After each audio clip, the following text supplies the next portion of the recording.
intoxicación, considerada una enfermedad por intoxicación alimentaria también, ¿no? Causada básicamente por un germen que se llama salmonella, ¿sí? Que una vez infectado al hospedero va a infectar prácticamente los intestinos y se va a expulsar a través del tránsito intestinal por las heces fecales. Es de importancia de salud pública porque la Organización Mundial de la Salud ha establecido que es una enfermedad de transmisión más comunes y ampliamente extendidas en todo el globo terráqueo.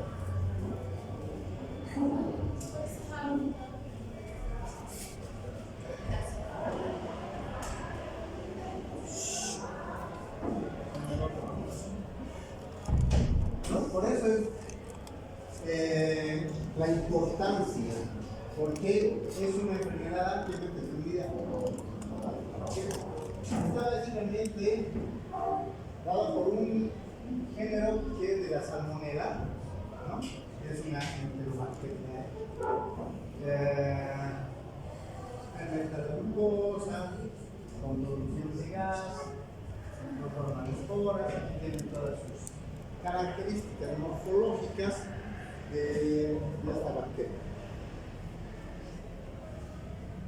Que al final, ¿y por qué es importante? Porque el primario de los reservorios, estos son las aves, el ganado vacuno,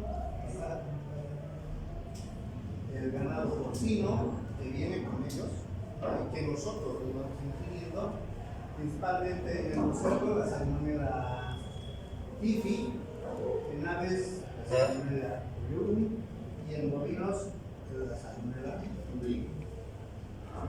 ¿Cuáles son las fuentes de infección? ¿Cómo nosotros nos contagiamos con estos gérmenes? Por los alimentos y bebidas. Ahí están. Aguas tratadas, obviamente, que nosotros estamos en un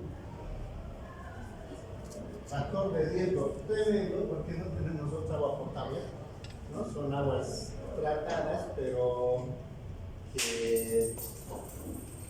contaminadas, ¿no? La leche, los huevos, las carnes, los alimentos en realidad mal manipulados. ¿Cuáles son los modos de transmisión? Básicamente obedece a la vía fecal-oral, ¿no? Nuestro compañero decía mano-boca. Mala manipulación de los alimentos, mal proceso y además va a estar en el ciclo mano-boca con heces fecales, alimentos y bebidas contaminadas, pues nosotros tenemos un montón, ¿no? Y ese es el riesgo que corremos nosotros. Sí, las pocas medidas de higiene en todos estos, en el procesamiento de alimentos, de higiene y todo eso. Para eso, si queremos ver, queremos palpar realmente este problema, ¿dónde tenemos que irnos? A la cancha, ¿no? Vamos a la cancha a comer unos pollitos y después ya vamos a estar las tripitas, ¿no? Vamos a comer las tripitas, los chorrocitos y toda la gente. Y que de nosotros tenemos factor de decir completamente.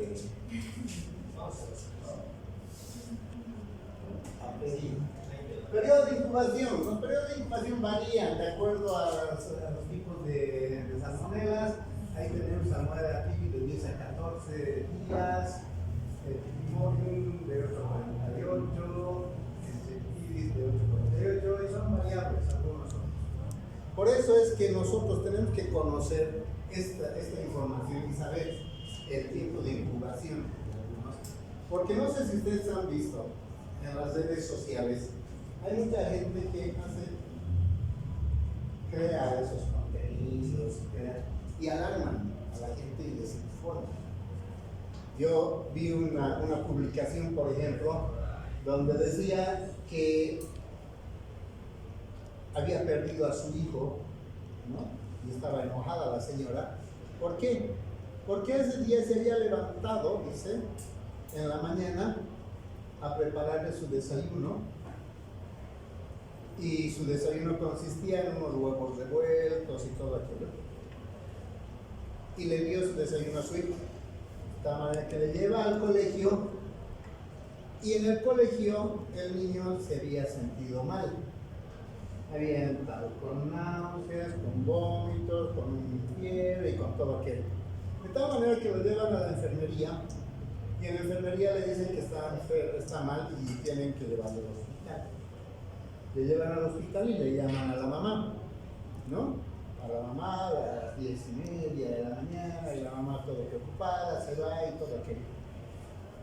Y resulta de que llegan al hospital, hacen todo lo posible, y resulta de que por muchas cosas el niño muere. Y la señora empieza a relatar cuál era la causa, qué había ocurrido con su niño, y le echaba la culpa al huevo que le había preparado en la mañana, y que ese huevo tenía salmonelosis, y que por haber comido ese huevo su hijo se ha muerto a mediodía, ¿no? O sea, todo un escándalo, todo. La señora habrá perdido, no sé al final, ¿no? Si habrá sido una historia real como para que puedan relatar todo aquello, pero ante la población ese tipo de historias llegan, y ellos creen que justamente el hecho de comer huevo un día te vas a morir a mediodía o ese mismo día por el problema de las salmonelosis. Y nosotros sabemos que no es así. ¿Por qué? Porque sabemos y conocemos periodos de incubación. Y eso ocurre en muchas cosas, con las vacunas, por ejemplo, ¿no? Con las vacunas, hace tiempo, por ejemplo, hubo una campaña donde se estaba viendo que existían muchos casos de tétanos neonatal, ¿no? Entonces nacían las babitas y tenían tétanos, y preocupante.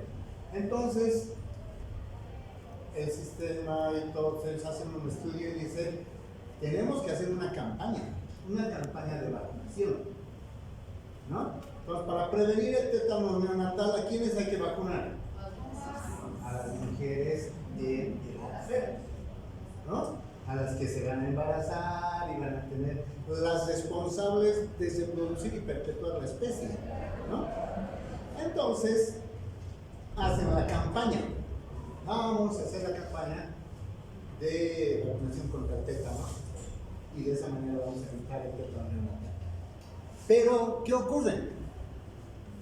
Que siempre hay personas que mal entienden, mal interpretan o mal informan, y empiezan a decir de que no nos están poniendo vacuna contra el tétano, nos están poniendo vacuna para esterilizar a nuestras hijas, ¿no? Y de esa manera va a haber control de la natalidad.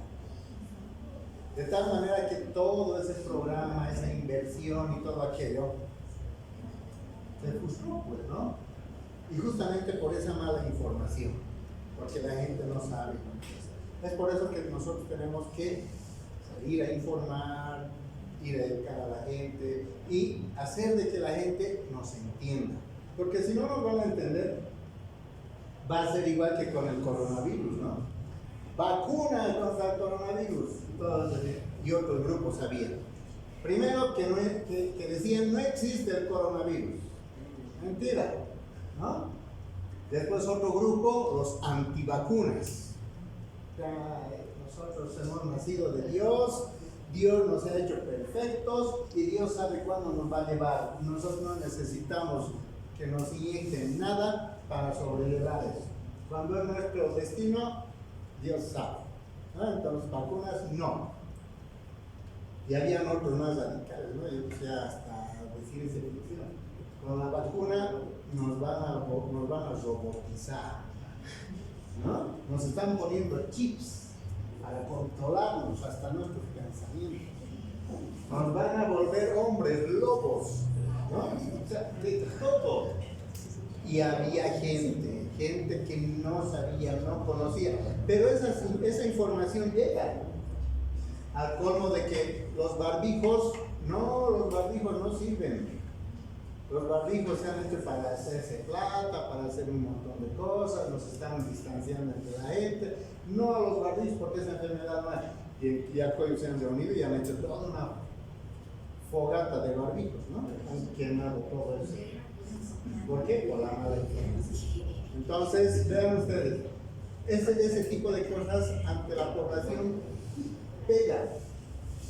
Y después la gente empieza a imaginarse muchas cosas.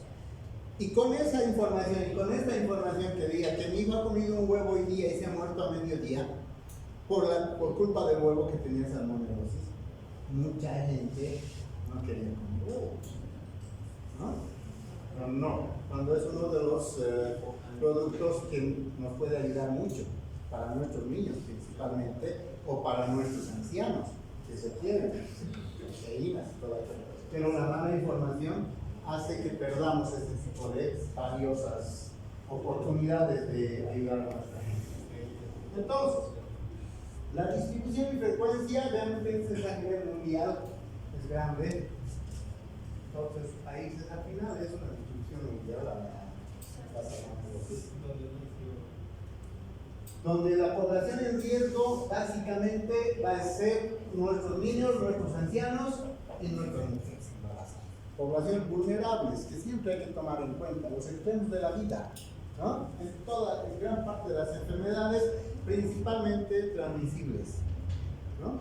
Nuestros niños menores de 5 años, nuestros ancianos están por encima de los 60 y pacientes inmunodeprimidos y las responsables de perpetuar la especie, que son las mujeres, ¿no?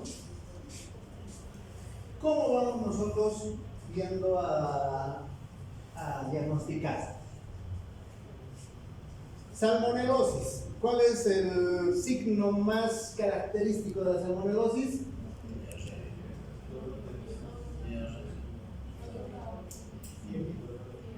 Fiebre. Por eso se llama, ¿qué otro nombre recibe? Fiebre tifoidea, ¿no? Ese es el signo. Aparición brusca de que va a haber un dolor, una fiebre, después va a haber cefalea, va a haber dolor abdominal que van a ser diseminado por todo el abdomen y vamos a palpar muchas cosas, ¿no? Va a haber diarrea. No es un signo muy patológico puede haber o no haber, ¿no? Hay náuseas, hay vómitos, sí, hay náuseas, hay vómitos. Pero hay algunos aspectos bien interesantes que debemos nosotros considerar para en el aspecto clínico, por ejemplo, ¿no? Cefalea. Una cefalea que va a ser retroorbitaria, principalmente. Va a haber la fiebre y va a haber un dolor retroorbitario, una cefalea. Pero además, dentro de esto hay un signo, que es la rociola típica. Ahorita vamos a ver, parece que no. La rociola típica son unos puntitos que aparecen en el cuerpo, en el dorso del cuerpo, que no son muchos, que se pueden contar, son entre 12 y 14 puntos rojos, y se llaman rociola típica, ¿no? Y otro característico es la lengua sabuzal tostada. Nuestra lengua va a estar sabuzal, pero va a tener un color. Va a ser como si tuviésemos... ¿ustedes alguna vez han chupado unos caramelitos de Coca-Cola? ¿No? Así se llaman caramelitos de Coca-Cola. Se chupaba y la lengua se pintaba, ¿no? Más oscurita. Aparece ese color la lengua, y a eso se llama lengua sabuzal tostada. Es como si hubiésemos puesto una carne a la parrilla, ¿no? Y lo hemos sellado, la carnecita, y vemos, y es ese aspecto que existe en la boca. Por eso es que nosotros cuando vemos y hacemos estos exámenes, primero, hay cefaleas y dónde duele, tenemos que saber dónde es el dolor, si es occipital, parietal o retroorbital. Entonces retroorbital, vemos la fiebre, saque la lengua. Es eso, sacar la lengua, ¿no? Ahí vamos a determinar si es una lengua, si está hidratada, no está hidratada, si es saludable, no saludable. Y el color característico. Lengua saludable tostada, característico de. Después vamos a ver el cuerpo, si es que existe o no existe la roseta típica, son unos puntitos. Entonces, si vemos todos esos aspectos, más acompañado de este dolor abdominal, las náuseas, las diarreas, y todo aquello va a ayudar, va a ser un diagnóstico clínico, que ya vamos a poder empezar un tratamiento, que después lo vamos a ir corroborando con otros medios de ¿no? Porque además tenemos que hacer un diagnóstico diferenciado con todos estos aspectos, ¿no?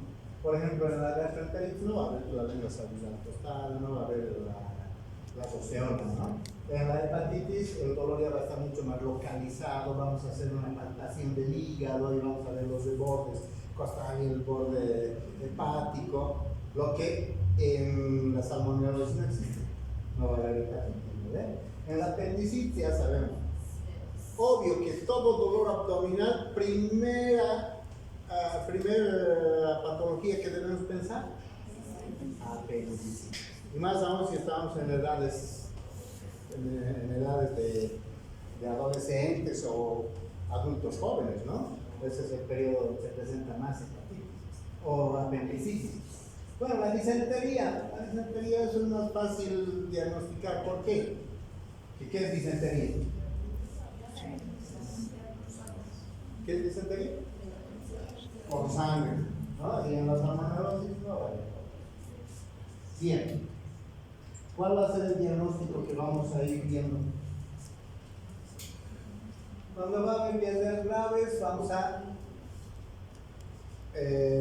acudir a los planes de hidratación. Diarrea, lo primero que tenemos que ver es el grado de deshidratación. Por eso se clasifica las diarreas: diarrea con deshidratación o sin deshidratación, ¿no? Y si viene con heces fecales o con sangre, ya decimos que es disentería. Cada uno de ellos tiene su plan. Diarrea con deshidratación o diarrea sin deshidratación. ¿Cuál es el tratamiento? Diarrea sin deshidratación. Plan A. Diarrea con deshidratación leve. Diarrea con deshidratación grave. ¿No? Entonces todo es relacionado y es un análisis lógico, si es que nosotros vamos a ir. Y después ya vamos a ver si es A, bueno, le damos a libre demanda y le damos todo. Y si es B, lo vamos a dar durante 4 horas. Y si no solucionamos en las 4 horas, ¿qué vamos a hacer? ¿Qué hacemos si no solucionamos en las 4 horas en el plan B? ¿Qué hacemos? ¿Qué hacemos? 4 horas le he dado plan B desde hidratación oral y no he avanzado. ¿Qué hago? O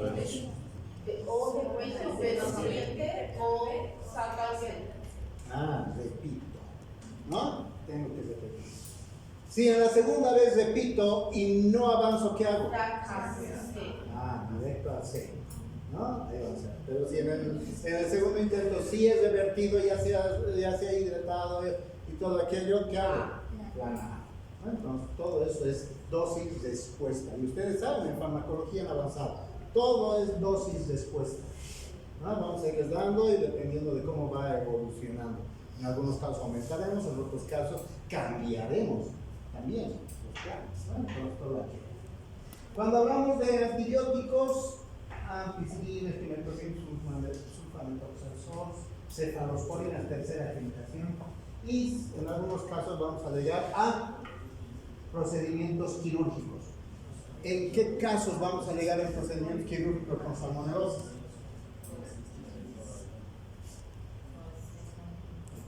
¿En qué casos?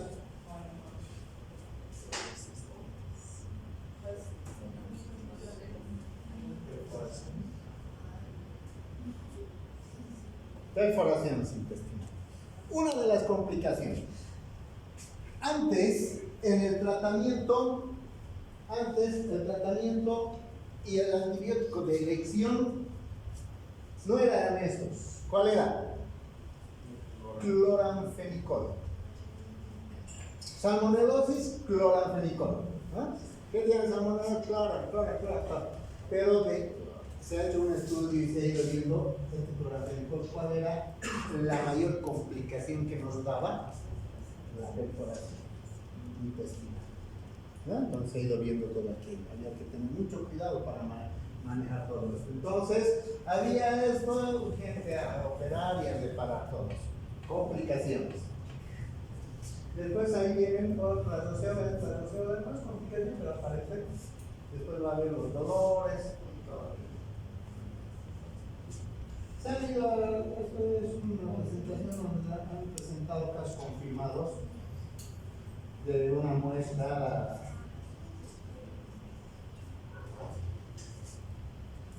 en puestos de venta en carne de pollo, por ejemplo, en Santa Cruz, ya han ido viendo.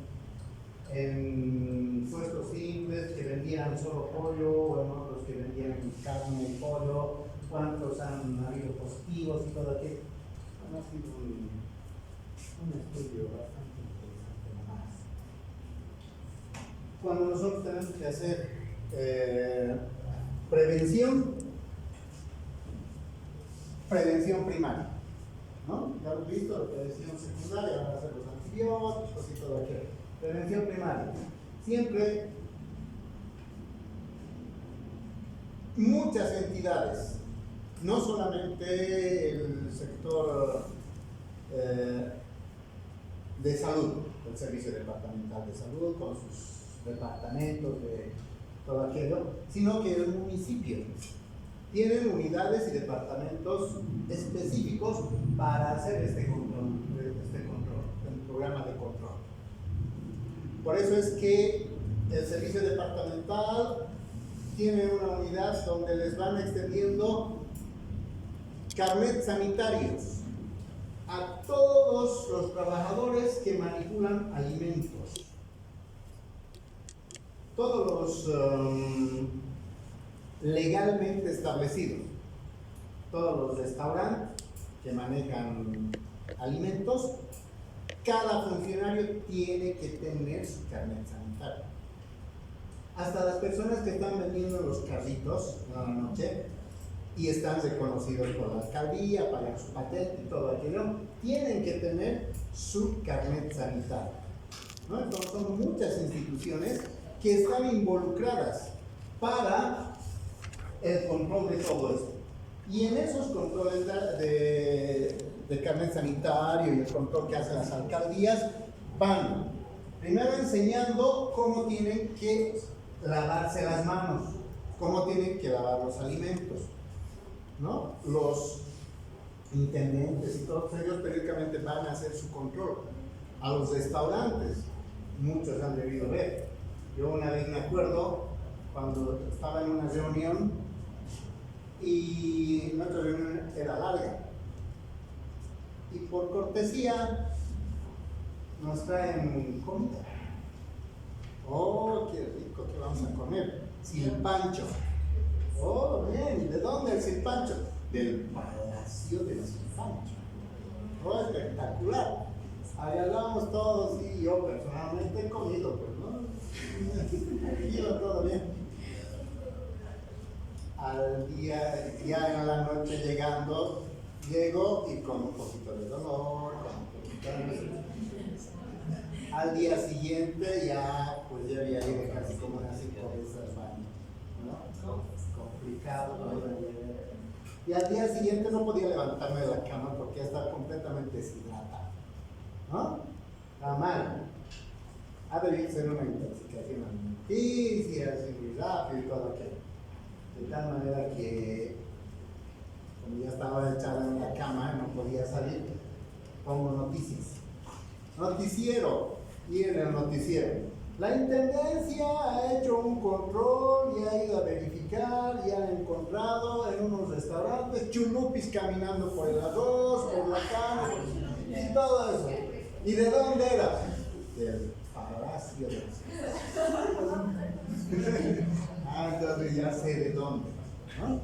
Pero ese es el asunto, que en estos controles van a estar involucrados muchas instituciones y tenemos que ir ayudando a todo aquello. ¿no? Porque después hay serios problemas que han ocasionado, por ejemplo, en La Paz había y todavía hay un restaurante que se llama el restaurante Iglú. El restaurante Iglú, que es especialista en hacer hamburguesas. Y esto está justo yendo a la Facultad de Medicina. Y cuando yo estudiaba ahí, esa era otra parte donde me gustaba alimentarme, ¿no? ¿Por qué? Porque el pan que hacía era un pan casero especial que hacían ellos, para empezar, era muy rico. Y lo segundo, los aderezos, la mayonesa, lo elaboraban ellos. Y también le daba el sabor y todo aquello. Pero ¿qué ocurrió un día de esos? Cuando resulta de que alguna gente empieza a asistir ahí al hospital de clínicas, que es muy cerca de este restaurante, con un problema gastrointestinal. Entonces vienen, no, estoy mal, estoy con náuseas, voy a quedar con solo hamburguesa. Y empezaron a trabajar los epidemiólogos, ¿no? Entonces, ¿qué está pasando? Hacer indagación, investigación. Y preguntaban de dónde, qué han comido y de dónde han comido. Así que con toda esa investigación se llega al origen de todo esto, y era ese restaurante que había preparado su mayonesa, ¿no? Y ese día prepararon mal, porque la persona que preparó parece que era nueva y no le ha puesto los ingredientes correctos y no sé qué, y ocasionó todo un problema casi alrededor a 200 personas que habían ido a comer hamburguesas, ¿no? Entonces ahí intervino la alcaldía, el CEDES y todo aquello, y obviamente ha tenido que ser multada la empresa, al margen de que tenía que costear o pagar todo el costo de las personas que se hacían atender en los hospitales, ¿no? O sea, es un problema. Y es un control. Hay muchas instituciones. Y a ellos les van a enseñar a lavarse las manos, cómo hay que cocer los alimentos, evitar amigos de todo. Bien, bien jóvenes. Entonces con esto acabamos con nuestras exposiciones del día. Y para la próxima semana ya les voy a traer y van a estar predispuestos para hacer las encuestas, y este trabajo tenemos que acabarlo en abril. Mayo.